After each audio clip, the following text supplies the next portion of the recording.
राहुल गांधी जी जिनका देखें आज एक नया ड्रामा चल रहा है जो पूरे देश में, अगर उन्होंने कोई अपशब्द किसी बात को लेकर कहे और कानूनी प्रक्रिया के रूप में उनके ऊपर उसका मुकदमा चला और उसमें उनकी सज़ा हुई, उनको एक ऑप्शन दिया गया कि वो माफ़ी मांग लें अगर उन्होंने कुछ गलत बोला है। उन्होंने कहा राहुल गांधी माफ़ी नहीं मांगता, मैं कोई राहुल सावरकर नहीं हूँ, मैं राहुल गांधी हूँ। कितनी एरोगेंस है, किस बात का विशेषाधिकार है?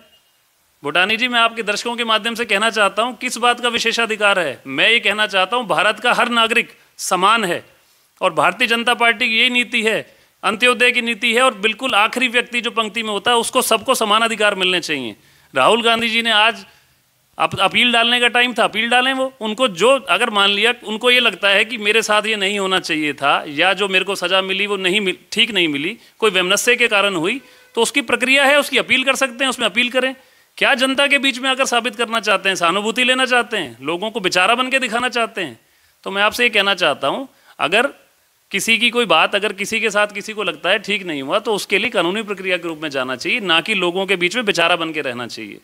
लेकिन कांग्रेस के नेता लगातार ये कह रहे हैं कि राहुल गांधी ने ऐसा कुछ नहीं कहा था कि जिससे मानहानि होती हो। सवाल सुन लीजिएगा। पूर्व मंत्री करण सिंह दलाल, पूर्व मंत्री शारदा राठौर, उन्होंने कॉन्फ्रेंस में कहा, शारदा राठौर ने तो यहाँ तक कहा है कि हम बचपन से कहते आए हैं, सुनते आए हैं, चुनावों में भी कहते आए हैं, गली गली में शोर है, फलाना फलाना चोर है। लोकसभा में और लोकसभा के बाहर भी राहुल गांधी भी अक्सर ऐसा ही बोलते रहे हैं, मोदी चोर है, चौकीदार चोर है। अभिषेक मनु सिंघवी, दिग्विजय सिंह, राजस्थान के गहलोत मुख्यमंत्री, ये भी अपशब्द की भाषा बोलते रहे हैं। देखिए, ये बड़ी लाइटर वेन की भाषा होती है।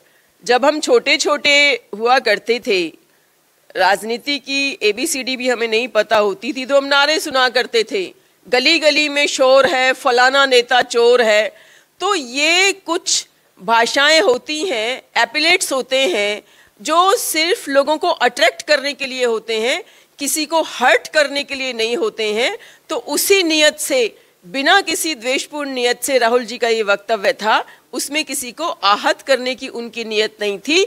ये चाहे वो भाजपा के नेता हों, चाहे किसी अन्य पार्टी के नेता हों, जब भाषण देते हैं तो बहुत सारी बातें ऐसी भी कही जाती हैं जिनका कोई शाब्दिक अर्थ लोग सीरियसली नहीं लेते हैं।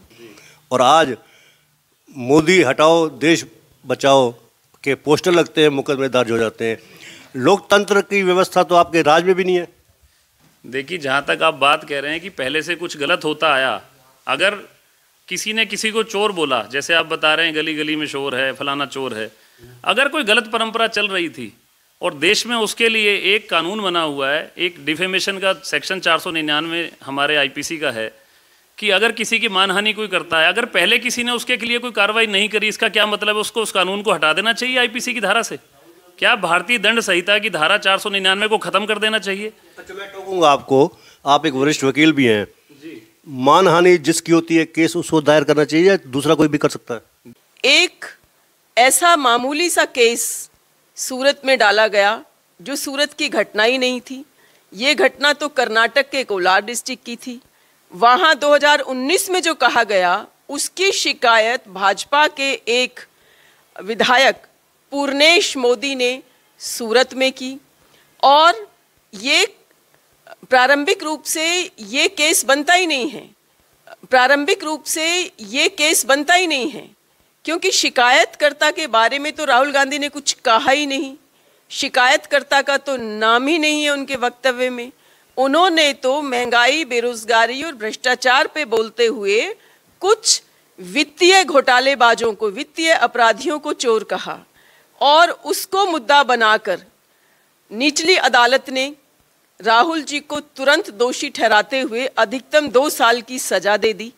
क्या जल्दबाजी थी, क्या जल्दबाजी थी। CRPC की धारा 202 को भी दरकिनार किया गया और 24 घंटे के अंदर अंदर सदस्यता रद्द कर दी गई। उनका बंगला खाली कराने के लिए नोटिस दे दिया गया। तो ऐसा कहाँ का कानून है कि आप बिना जांच किए ही फैसला सुना दो और इतनी जल्दबाजी में सदस्यता रद्द कर दो, जबकि भाजपा के कई नेताओं के इस तरह के मामले कोर्ट कचहरियों में लंबित पड़े हुए हैं। उनकी सदस्यता आज तक रद्द नहीं हुई है। 3-3 साल की सजाएं जिनको हो गई हैं, उन केसेस में भी सदस्यता रद्द नहीं हुई है। ये जिसकी मानहानि हुई उसी ने केस दाखिल किया। अगर आप देखेंगे बिहार में, गुजरात में जहाँ पर केस दाखिल हुआ, जिसके साथ हुआ उसी ने केस दाखिल किया। और उन्होंने एक संप्रदाय के बारे में बोला, खाली एक व्यक्ति के बारे में नहीं बोला, उन्होंने एक अमुक उपनाम के बारे में बोला। तो मैं आपको बताना चाहता हूँ कि जिससे पीड़ा हुई, जिसको लगता है कि मेरे साथ गलत हुआ, उसने उसके खिलाफ उपचार के लिए कोर्ट में गया, वो ठीक है, उसने उसकी रेमेडी ली, उसके लिए कानून ने कोई प्रक्रिया से उसको सज़ा सुनाई। अगर आप देखेंगे, कहते हैं ना कि ऊपर मुँह करके नहीं थूकना चाहिए, तो मैं आपको इस बात पे बताना चाहूँगा, पहले 2 वर्ष की जब अगर सज़ा होती थी किसी को, तो उसके लिए ये बोला गया कि उसकी सेंटेंस और उसकी जो कन्विक्शन है दोनों, उसके लिए 3 महीने का टाइम भी मिलता था कि अपील कर सकते हैं और उस पर स्टे ला सकते थे। जब ये रूल नया आया कि जिसमें स्टे के लिए 3 महीने का टाइम हटा दिया गया और उसकी डिस्क्वालिफिकेशन की बात आई, उसकी सदस्यता की पात्रता थी जो, तो ये ऑर्डिनेंस कांग्रेस की सरकार में ही लाया गया, जिसमें ये राहुल गांधी जी थे जो कि इनके सुपरमैन हैं, जो कि उस समय इनके पास कोई पद नहीं था वैसे सरकार के रूप में देखें तो। जब मनमोहन सिंह जी की सरकार थी तो ऑर्डिनेंस को जब लेकर आ रहे थे इसको ख़त्म करने के लिए कि इसमें स्टे का जो टाइम जो दे रहे थे वो उसको 3 महीने वापस करना चाह रहे थे, तो ये राहुल गांधी जी थे जिन्होंने इस ऑर्डिनेंस को फाड़ा था और नॉनसेंस कहते हुए फाड़ा था। तो आज अगर ये उस काम को उस समय नहीं करते तो शायद इनको फ़ायदा मिल जाता, लेकिन अभी भी कोई बात नहीं है। मैं आपसे फिर बोल रहा हूँ, अगर उनको लगता है कि उन्होंने कुछ गलत नहीं किया तो सुप्रीम कोर्ट जा सकते हैं और वहाँ से उन्हें रिलीफ मिल सकता है। लेकिन क्या ये देश में जाकर ये जो नई इन्होंने नाटक शुरू कर दिया और विपक्ष के कुछ लोगों को लेकर जो खुद भ्रष्ट हैं और वो सब जो टोली बनाकर इकट्ठे हो रहे हैं, तो क्या ऐसे कहने से क्या देश के कानून को बदल देना चाहिए? किस बात का विशेषाधिकार देना चाहिए इनको, राहुल गांधी जी को? मैं आपसे एक बात और कहना चाहूँगा, ये हमारे आम आदमी पार्टी के जो सुप्रीमो हैं हमारे केजरीवाल जी, आज अपनी विधानसभा में खड़े होकर मोदी जी को और देश के प्रधानमंत्री को गाली दे रहे हैं जो, तो क्या आपको लगता नहीं है क्या ये पूरे देश के लिए अपमान की बात है? वो क्या कहना चाहते हैं? वो सिर्फ राजनीतिक फायदा लेने के लिए यही चाहते हैं कि अब उनके खिलाफ भी केस किया जाए। आप ये बताइए, वो पहले जब उनके खिलाफ डिफेमेशन के पहले भी केस चले, उसके बाद जब कोर्ट में आता था उसके बाद माफ़ी मांग लेते हैं जाके। ये क्या इनको आप परिपक्व राजनेता मानते हैं? क्या देश को मखौल बना रखा है इन्होंने? क्या ये देश की ये संप्रभुता के लिए और देश के जो मान सम्मान है उसको ठेस नहीं पहुंचा रहे? पहले किसी देश के प्रधानमंत्री के खिलाफ इतनी बातें बोल रहे हैं, देश के प्रधानमंत्री के लिए अपशब्द यूज़ कर रहे हैं, और जब कोई इनके खिलाफ डिफेमेशन का केस होता है जाके माफ़ी मांग लेते हैं। क्या ऐसा नहीं लगता कि आपकी सरकार ने कुछ जल्दबाजी कर दी है?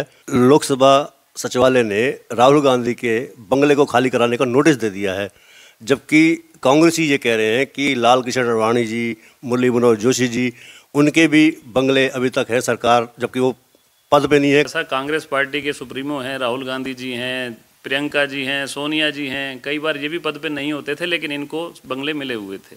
बंगले मिलने का मतलब यहाँ ये नहीं है बंगला लेना जो इनसे किसी द्वेष भाव से या वैमनस्य की भावना से बंगला लिया गया। मैं ये कहना चाहता हूँ, जो राहुल गांधी जी की सरकार कांग्रेस की सरकार थी, उन्होंने एक फैसला लिया देश के लिए कि जिसको 2 साल की सज़ा हो चुकी हो और जिसका क्या कहते हैं सेंटेंस जिसको हो रखी हो और जिसको कन्विक्शन भी हो रखी हो, उसको अपील के 3 महीने का टाइम नहीं दिया जाएगा। और उसकी जब अगर सांसद की पात्रता ख़त्म कर दी जाए, डिस्क्वालीफाई कर दी जाए, तो उनको क्या रहने का हक है उस बंगले में? मैं तो कहता हूँ सरकार को करने से पहले इनको खुद ही कह देना चाहिए था कि मैं इस बंगले में फिलहाल रहने के लिए देश की कानूनी प्रक्रिया के हिसाब से मैं इसके लिए पात्र नहीं हूँ। कहा तो है, राहुल गांधी ने कह दिया कि मैं बंगला खाली कर दूंगा। तो इस बात पे फिर क्या शोर है? ये कोई उन्होंने एहसान नहीं किया देश पे। अगर राहुल गांधी जी ने डिस्क्वालीफाई होने के बाद बंगला खाली कर दिया, फिर क्या राइट है लाल कृष्ण आडवाणी जी को, मुरली मनोहर जोशी जी को क्या राइट है? बंगला खाली क्यों नहीं कर रहे वो लोग? देखिए, जहाँ तक उनका केस है आप उसको इस सिचुएशन से इक्वेट नहीं कर सकते। दोनों अलग अलग सिचुएशन हैं। जिन्होंने देश के लिए इतनी सेवा करी, देश का इतना अपने टाइम पे रहते हुए एक पार्टी को सींचते हुए देश को आगे बढ़ाया, उनको बंगला दिया हुआ है, तो ऑनररी रूप में बंगला किसी को भी दिया जा सकता है। लेकिन यहाँ पे एक बात हो रही है, एक जिसके व्यक्ति के खिलाफ अपराध साबित हो चुका है उससे बंगला लेने की बात हो रही है। और मैं तो कह रहा हूँ कि राहुल गांधी जी तो अब ये कह रहे हैं कि मैं तो अपील का भी देखता हूँ, मैं तो जेल में भेज दो मुझे। उनकी बहन प्रियंका गांधी जी कह रही थी अभी पीछे, उन्होंने इंटरव्यू दिया, उन्होंने हमारे प्रधानमंत्री जी के खिलाफ और बोला और उन्होंने कहा कि मुझे भी जेल में भेज दो।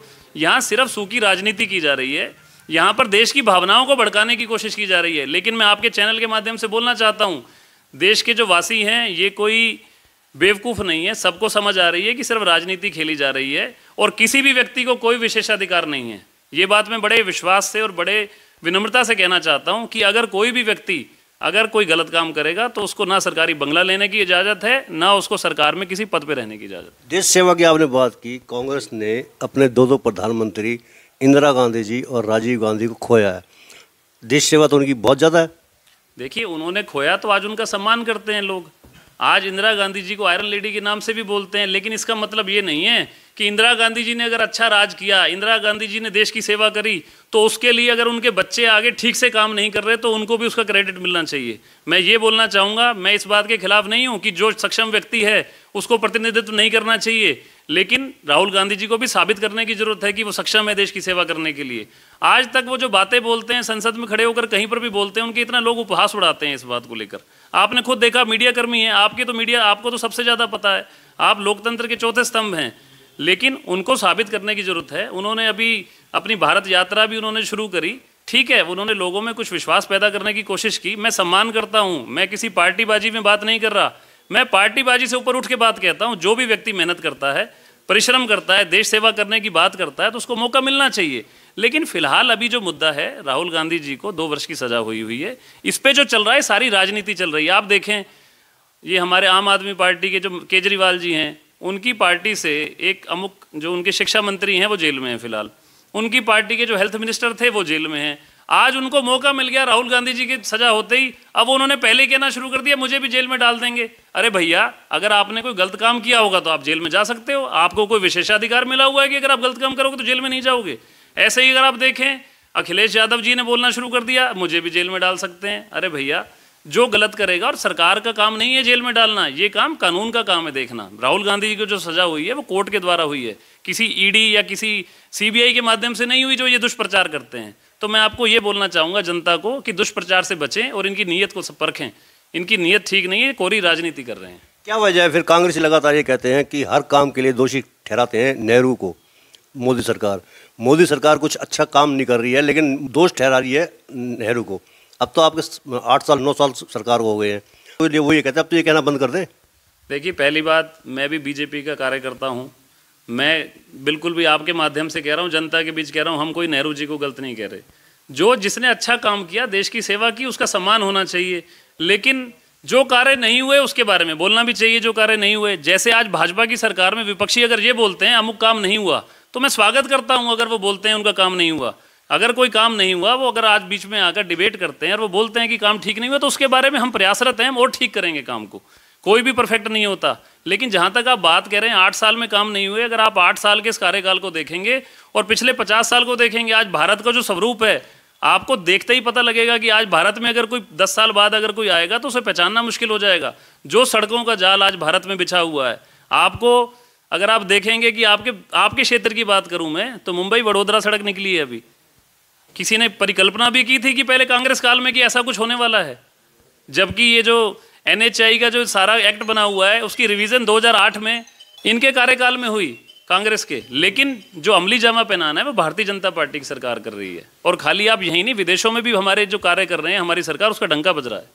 नीचे जो आप देख रहे हैं यूट्यूब चैनल, इसको आप लाइक करें, सब्सक्राइब करें, कमेंट बॉक्स में जाकर एक प्रतिक्रिया अवश्य दें और इस लिंक को ज़्यादा से ज़्यादा शेयर भी कर दीजिए, क्योंकि वोकल फॉर लोकल के लिए आपका इतना सहयोग हमें जरूरी है। धन्यवाद। जय हिंद, जय भारत।